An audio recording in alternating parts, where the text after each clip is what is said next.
El sonido seco y nauseabundo del tacón de aguja impactando contra las costillas de un ser humano resonó más fuerte que el trueno que sacudía el cielo de la ciudad esa tarde gris. No fue un tropiezo, ni un accidente. Fue un acto deliberado de desprecio, ejecutado con la precisión quirúrgica de quien se cree dueña del pavimento. Victoria Sandoval, la heredera del imperio textil más grande del país, miró hacia abajo con una mueca de asco que deformaba su rostro perfecto, retocado por los mejores cirujanos. A sus pies, acurrucado en posición fetal sobre el asfalto mojado y sucio, gemía un hombre que era poco más que un bulto de trapos viejos y olor a miseria. «Te dije que te quitaras, animal», gritó Victoria, su voz chillona compitiendo con la lluvia. «Estás bloqueando la puerta de mi coche. Tu sola presencia devalúa mi Mercedes». Ella levantó el pie, calzado en un zapato de suela roja de $1000, dispuesta a dar una segunda patada, esta vez en la cara, para enseñarle a la basura cuál era su lugar. Pero el segundo golpe nunca llegó. El movimiento brusco del mendigo al intentar protegerse hizo que algo saliera disparado del bolsillo roto de su abrigo militar. No era dinero, ni un arma, ni comida. Era un trozo de papel rectangular, plastificado de forma casera con cinta adhesiva amarillenta, que cayó boca arriba en un charco de aceite y agua, justo entre el zapato de diseño de Victoria y la mano temblorosa del hombre. Victoria bajó la mirada, lista para insultar de nuevo, pero sus ojos se clavaron en la imagen que flotaba en el agua. El tiempo se detuvo. El ruido del tráfico desapareció. El frío de la lluvia se le metió en los huesos, pero no por el clima, sino por el terror absoluto. La foto no mostraba a un extraño. La foto, tomada hace 20 años en un muelle soleado, mostraba a una joven Victoria, radiante y enamorada, abrazada al hombre que ahora estaba tirado en el barro a sus pies. Y en el reverso de la foto, visible porque el agua la había volteado ligeramente, había una inscripción con su propia letra: «Para Santiago, mi único amor, te esperaré toda la vida». El hombre al que acababa de patear no era un vagabundo anónimo, era su marido, el hombre que había desaparecido en el mar 2 décadas atrás y al que ella había enterrado en un ataúd vacío mientras cobraba un seguro millonario. La crueldad es a menudo una máscara que usamos para ocultar el miedo, y Victoria Sandoval llevaba esa máscara soldada a la piel. Desde la muerte de Santiago, ella se había endurecido, transformando su dolor en ambición, su amor en codicia. Había convencido al mundo y a sí misma de que era una viuda trágica que se había hecho a sí misma, cuando en realidad su fortuna se había construido sobre las cenizas de un misterio que nunca quiso resolver. Odiaba a los pobres porque le recordaban lo que ella casi fue. Odiaba la debilidad porque le recordaba la noche en que dejó de esperar.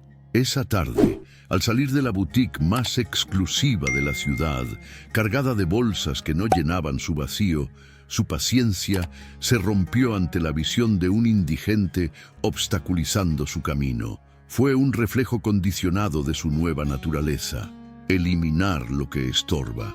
Pero el destino es un cobrador implacable. Al ver esa foto, Victoria no solo vio su pasado, vio su crimen. Vio la prueba física de que su vida de lujo era una mentira construida sobre el abandono. El hombre en el suelo dejó de gemir y levantó la vista. Sus ojos, aunque rodeados de suciedad y arrugas profundas, tenían el mismo color miel que ella solía besar. No había odio en ellos, solo una tristeza infinita y un reconocimiento que la golpeó más fuerte que cualquier patada física. Victoria se quedó congelada, con la mano en la manija de su coche blindado, atrapada entre el impulso de huir y la gravedad de la verdad. Esta es la historia de cómo una patada abrió la puerta a un infierno que llevaba 20 años cerrado con llave. Antes de descubrir qué hará Victoria con el hombre que creía muerto, quiero saber de ti. ¿Crees que el pasado siempre vuelve para cobrarnos? ¿Desde qué ciudad estás viendo este drama de suspenso y redención? Déjamelo saber en los comentarios. Quiero leerte. La lluvia arreciaba, convirtiendo la acera de la avenida Presidente Masaryk en un río de plata turbia. Los transeúntes, protegidos por sus paraguas negros, pasaban rápido, ignorando la escena como si fuera parte del paisaje urbano habitual. Una rica gritando, un pobre sufriendo. Pero para Victoria, el universo se había reducido a ese rectángulo de papel mojado. Su respiración se volvió errática, empañando el aire frío frente a ella. ¿Santiago?, susurró, el nombre saliendo de sus labios como un fragmento de vidrio roto. El mendigo tosió, un sonido húmedo y doloroso, y se llevó la mano al costado donde el tacón de Victoria había impactado. Con un esfuerzo titánico, extendió sus dedos negros de grasa hacia la foto, intentando recuperarla antes de que el agua la arrastrara hacia la alcantarilla. «¡No! ¡No la toques!», graznó él, su voz ronca por años de silencio y humo. «Es mía, es lo único que tengo». Victoria retrocedió un paso, chocando contra la carrocería fría de su Mercedes.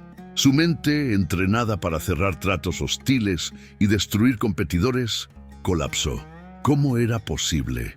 El informe policial de hace 20 años fue claro. El barco se hundió. No hubo supervivientes. Ella había llorado ante una tumba vacía. Había cobrado el seguro de vida, $5 millones que fueron la semilla de su imperio actual. Si Santiago estaba vivo, si este despojo humano era realmente su esposo, entonces ella no era la viuda de oro, era una fraude. Y peor aún, estaba casada con un indigente. El pánico dio paso a una frialdad calculadora. Miró a su alrededor. Nadie se había detenido. El guardia de seguridad de la boutique observaba desde detrás del cristal, pero no salía por la lluvia. Estaban solos en medio de la multitud. Victoria se agachó, no para ayudarlo, sino para ver de cerca. Necesitaba estar segura. Necesitaba ver la cicatriz. Santiago tenía una pequeña cicatriz en forma de media luna sobre la ceja izquierda. Recuerdo de una caída en bicicleta cuando eran novios pobres y felices. El hombre se encogió ante su cercanía, esperando otro golpe. Victoria, con una mano enguantada en cuero italiano, apartó bruscamente el pelo enmarañado y gris que cubría la frente del mendigo. El hombre se estremeció, pero no se apartó. Y allí estaba, blanca, tenue, casi invisible bajo la capa de suciedad, pero inconfundible. La media luna. Victoria soltó su cabeza como si quemara y se puso de pie de un salto, el corazón martilleándole en la garganta. Era él. Santiago estaba vivo. Santiago estaba ahí. Y Santiago acababa de ser agredido por su propia esposa. «Levántate», siseó Victoria, mirando frenéticamente a los lados para asegurarse de que nadie conocido la viera hablando con él. «Levántate ahora mismo y métete en el coche». El mendigo la miró con confusión y miedo. «¿Vicky?», preguntó, usando el apodo que nadie había usado en 2 décadas. «¿Eres tú? ¿Me pegaste? ¿Por qué me pegaste?» «¡Cállate!», ordenó ella, abriendo la puerta trasera del Mercedes. «¡No me llames así! ¡Entra antes de que alguien nos vea!». Santiago intentó levantarse, pero sus piernas fallaron. Estaba débil, herido y probablemente enfermo. Victoria, movida por una mezcla de terror legal y una pizca de culpa antigua, hizo lo impensable. Soltó sus bolsas de compras de Louis Vuitton en el suelo mojado y agarró al hombre por las axilas de su abrigo apestoso. Hizo fuerza, gruñendo, manchando su abrigo de cachemira con la mugre de él, y lo empujó dentro del vehículo de lujo sobre los asientos de cuero beige inmaculados. Cerró la puerta de un golpe, recogió la foto del charco y se subió al asiento del conductor. Arrancó el coche con un rugido de motor, saliendo del estacionamiento y entrando en el tráfico caótico. Sus manos apretaban el volante hasta que los nudillos se pusieron blancos. Miró por el retrovisor. Santiago estaba encogido en una esquina, abrazándose a sí mismo, manchando de barro La tapicería de $3.000. ¿A dónde me llevas?, preguntó él, con voz temblorosa. No le diré a nadie, Vicky. Solo quería verte. Solo quería saber si eras feliz. Te he buscado. Tardé 20 años en caminar de vuelta a ti. Victoria sintió una lágrima solitaria rodar por su mejilla, pero la secó con furia. «Te llevo a un lugar donde nadie pueda verte», dijo ella con la voz helada. «Estás muerto, Santiago, legalmente muerto, y necesito que sigas estándolo». Pero mientras conducía hacia su mansión en las colinas, Victoria no sabía que Santiago no había vuelto solo por amor. Había vuelto porque sabía algo. Algo sobre el día del accidente que Victoria había enterrado más profundo que cualquier tumba. Y la foto en su bolsillo era solo la primera pieza de un rompecabezas que amenazaba con destruirla. El silencio dentro del Mercedes blindado era tan denso que parecía tener peso propio, aplastando los pulmones de Victoria mientras el vehículo subía por las colinas de Las Lomas, el barrio más exclusivo y vigilado de la ciudad. Santiago, encogido en el asiento trasero, miraba por la ventana tintada con la fascinación de un niño y el terror de un prisionero. Veía las mansiones, los jardines perfectos, las cámaras de seguridad en cada esquina. Todo aquello había sido construido con el dinero de su propia muerte. Cuando el coche se detuvo frente a la residencia Sandoval, un palacio moderno de cristal y acero que parecía una fortaleza impenetrable, Victoria apagó el motor, pero no se movió. Sus manos seguían aferradas al volante, sus nudillos blancos. «¿Es aquí donde vives?», preguntó Santiago, su voz apenas un susurro que olía a miedo. «Es mi casa», corrigió Victoria, mirándolo por el retrovisor con una mezcla de odio y desesperación. «Y tú vas a entrar por la puerta del garaje. Si alguien te ve, si la empleada doméstica o el jardinero te ven, diré que eres un vagabundo que intentó asaltarme y llamaré a la policía. ¿Entendido?». Santiago asintió lentamente. No tenía fuerzas para discutir. El dolor en sus costillas, donde el tacón de su esposa había impactado, era agudo, pero el dolor en su corazón era devastador. La mujer que juró amarlo en la salud y en la enfermedad, ahora lo trataba como a un residuo tóxico que necesitaba ser contenido. Victoria abrió la puerta del garaje con el mando a distancia y metió el coche. Una vez dentro, con la puerta cerrada y el mundo exterior bloqueado, arrastró a Santiago fuera del vehículo. El olor a humedad y suciedad que emanaba de él llenó el garaje inmaculado. «Quítate esa ropa», ordenó ella, señalando un cubo de basura industrial. «Ahora, no voy a dejar que entres en mi casa con esos trapos llenos de piojos». Santiago dudó, avergonzado. Su cuerpo ya no era el del joven atlético que ella recordaba. Estaba delgado, lleno de cicatrices, marcado por la intemperie. «Vicky, por favor», suplicó. «¡Que te la quites!», gritó ella, lanzándole una toalla que sacó del maletero donde guardaba el equipo del gimnasio. Santiago, temblando, se despojó de su abrigo militar, de su camisa rota, de sus pantalones agujereados. Quedó en ropa interior, expuesto y vulnerable bajo las luces fluorescentes. Victoria desvió la mirada no por pudor, sino porque ver las costillas marcadas y la piel quemada por el sol de su marido le provocaba una culpa que no podía manejar. «Envuélvete en la toalla. Vamos arriba, rápido». Lo condujo por las escaleras de servicio hasta una habitación de huéspedes en el ala oeste, una zona que rara vez usaba. Lo empujó dentro del baño de mármol. «Dúchate, usa el jabón, úsalo todo, rasúrate. No quiero ver esa barba. Hay ropa de mi actual prometido en el armario. Póntela, te quedará grande, pero es mejor que nada». La mención del prometido fue como un segundo golpe físico para Santiago. Se quedó quieto, con la toalla en la mano. «¿Prometido?», preguntó. «¿Te vas a casar?». Victoria cerró la puerta del baño de un golpe, dejándolo solo con su pregunta y el sonido del agua corriente. Se apoyó en la puerta desde fuera, deslizándose hasta el suelo, y por primera vez desde que vio la foto se permitió llorar. Pero no era un llanto de alivio, era un llanto de pánico. Su prometido, Roberto, El fiscal general del estado llegaría para cenar en 3 horas. Si encontraba a su exmarido muerto en la casa, su vida se acabaría. Tenía que deshacerse de Santiago, tenía que pagarle para que se fuera o algo peor. La mente de Victoria, deformada por años de proteger su imperio, empezó a considerar opciones oscuras. 1 hora después, la puerta del baño se abrió. Victoria, que se había cambiado de ropa y recuperado su máscara de frialdad, estaba sentada en un sillón, con una copa de vino en la mano y una chequera sobre la mesa. Santiago salió. Ya no parecía un monstruo. Afeitado, limpio y vestido con un chándal gris de Roberto, volvía a ser innegablemente Santiago. Más viejo, más triste, pero él. Victoria sintió un vuelco en el estómago. Era guapo.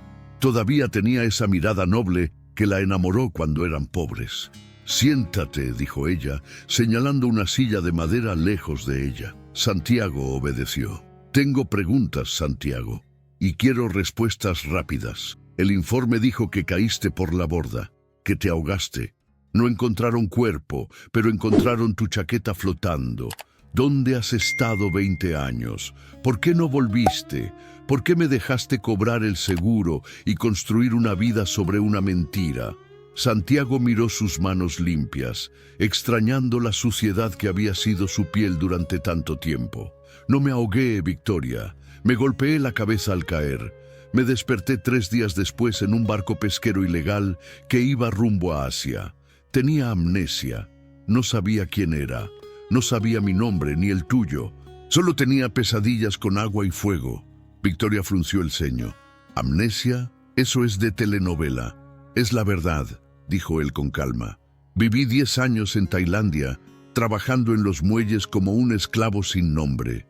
Un día recibí un golpe en la cabeza durante una tormenta y recordé tu cara, recordé la foto que siempre llevaba en el bolsillo, la que plastifiqué para que no se mojara». Sacó la foto del bolsillo del chándal, la misma que había caído en el charco. «Tardé otros 10 años en volver, caminando, trabajando, escondiéndome en barcos de carga, crucé fronteras ilegalmente, comí basura, dormí en la lluvia, todo para volver a ti, para decirte que estaba vivo». Victoria miró el cheque que había empezado a escribir. $100,000. Pensó que sería suficiente para comprar su silencio. Pero la historia de Santiago, su odisea de 20 años solo para verla, hacía que el dinero pareciera sucio. «Pues llegaste tarde», dijo ella, endureciendo su corazón a la fuerza. «Estoy comprometida. Soy una mujer de negocios. No puedo tener un marido resucitado. Me acusarían de fraude al seguro. Perdería la empresa.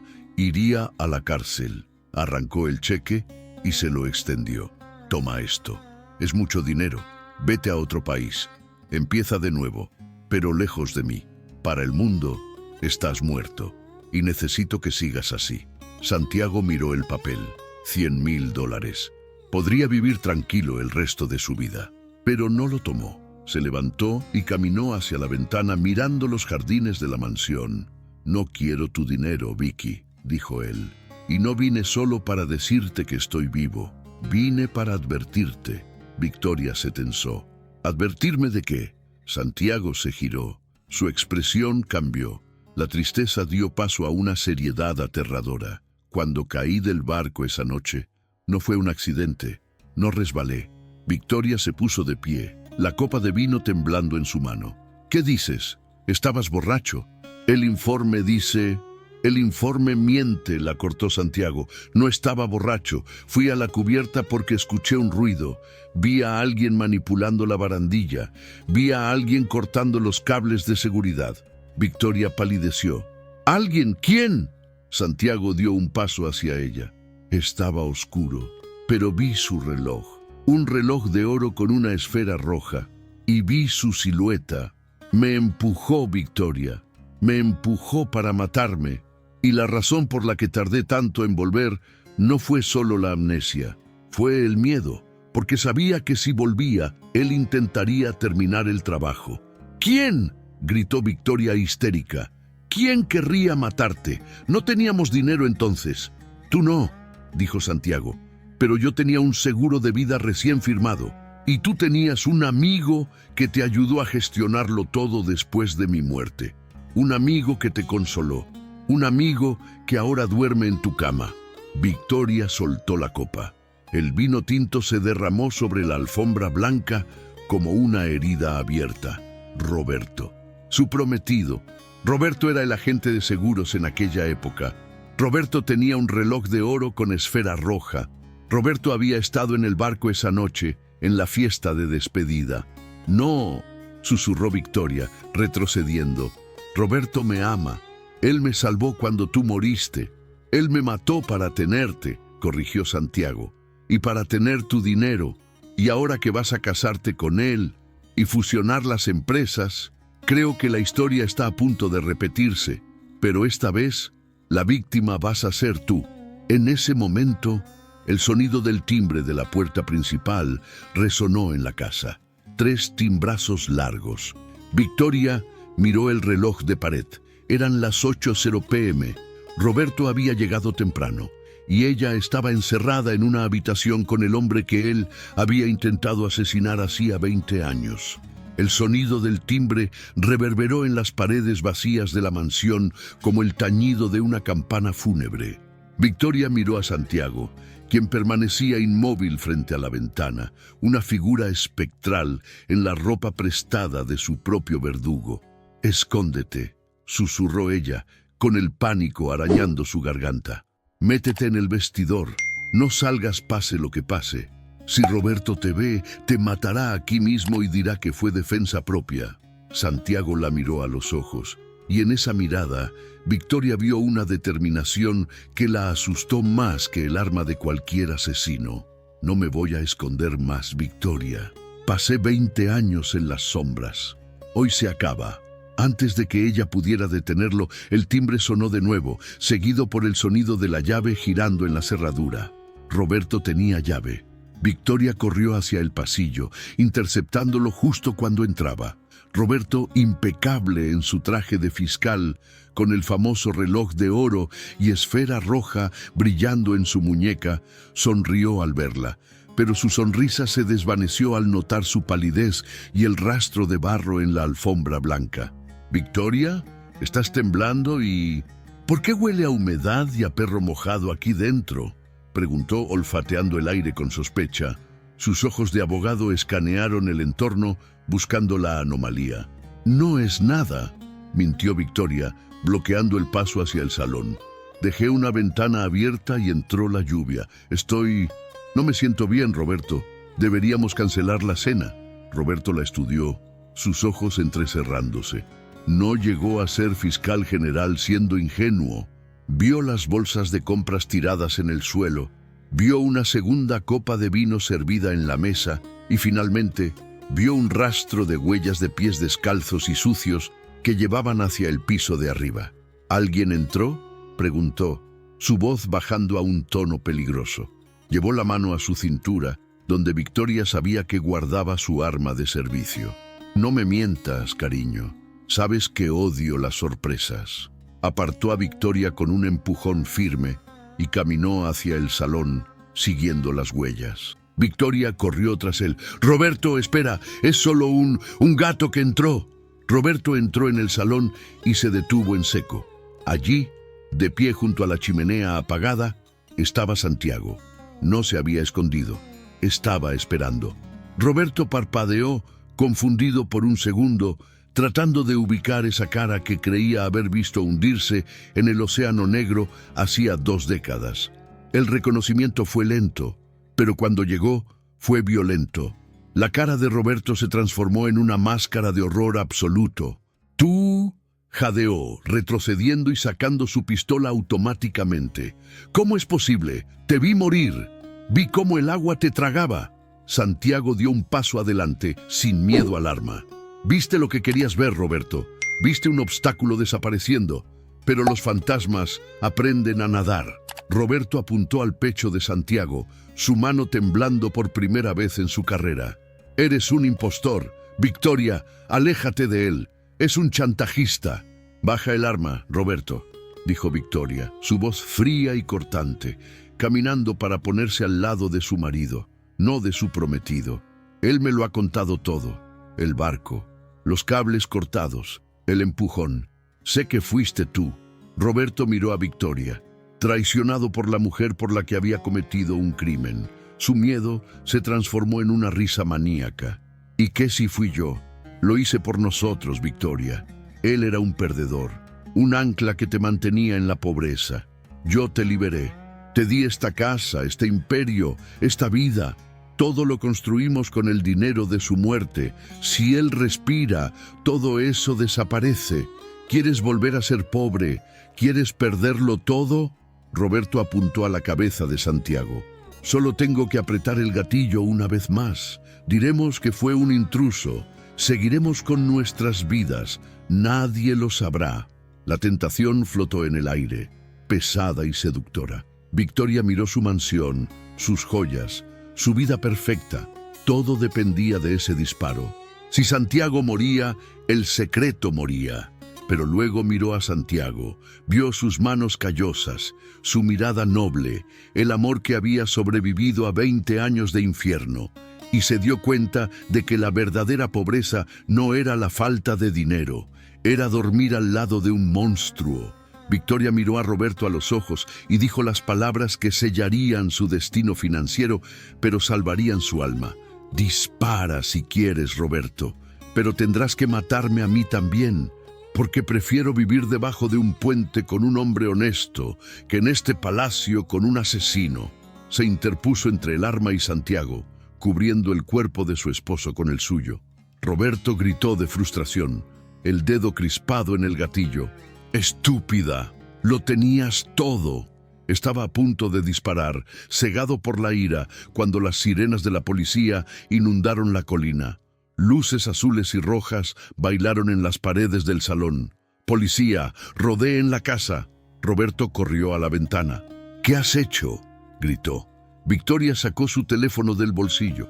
La pantalla mostraba una llamada activa al 911 que llevaba conectada 5 minutos. «No soy estúpida, Roberto. Cuando subí a cambiarme, activé la alarma silenciosa y dejé la línea abierta. Han escuchado tu confesión, han escuchado cómo admitiste el asesinato». Roberto, acorralado, miró a la pareja unida frente a él. Sabía que estaba acabado. Intentó huir por la puerta trasera, pero un equipo SWAT irrumpió por las ventanas, derribándolo y esposándolo contra el suelo de mármol que tanto amaba. Mientras se lo llevaban, gritando amenazas y maldiciones, Victoria no sintió miedo. Sintió un alivio tan profundo que sus rodillas cedieron. Santiago la sostuvo antes de que cayera. Se abrazaron en medio del caos policial, un abrazo que había tardado 20 años en llegar. «¿Y ahora qué?», preguntó Santiago, acariciando el cabello de ella. «Lo has perdido todo, Vicky. El seguro tendrá que devolverse. La empresa, todo se construyó con fraude. Te quedarás sin nada». Victoria levantó la vista, con lágrimas en los ojos, pero sonriendo. Se quitó el anillo de compromiso de Roberto y lo lanzó lejos. Se quitó los pendientes de diamantes. «No», dijo ella, «no me quedo sin nada. Me quedo contigo y tengo mis manos. Si fuimos capaces de subir una vez, podemos hacerlo de nuevo. Pero esta vez lo haremos bien, sin mentiras, sin sangre». Un año después, en una pequeña ciudad costera, lejos del ruido y la furia de la capital, una panadería artesanal abría sus puertas al amanecer. El olor a pan recién horneado y café llenaba la calle empedrada. Detrás del mostrador, con un delantal manchado de harina y una sonrisa radiante, estaba Victoria. Ya no vestía Chanel, sino algodón simple. No tenía sirvientes, pero tenía paz. En la parte de atrás, sacando una bandeja de hornear del horno de leña, estaba Santiago, cantando una vieja canción mientras trabajaba. La cicatriz en su frente era solo un recuerdo de una vida pasada. Entró un cliente, un turista que se parecía vagamente a uno de los antiguos socios de Victoria. La miró con curiosidad. «Disculpe, usted se parece mucho a una mujer que salía en las revistas. una millonaria que desapareció. Victoria limpió el mostrador y miró a Santiago, que le guiñó un ojo desde la cocina. «Me confunde, señor», respondió ella con suavidad. «Esa mujer era muy pobre, tenía mucho dinero, pero no tenía a nadie. Yo soy la mujer más rica del mundo», señaló a su marido, «porque recuperé lo único que la muerte intentó robarme». El turista pagó y se fue, confundido. Victoria cerró la caja registradora. No había millones dentro, solo lo suficiente para vivir un día más. Y para ella, eso era más que suficiente. Había aprendido que la vida no se mide por lo que tienes en el banco, sino por quien te sostiene la mano cuando llega la tormenta.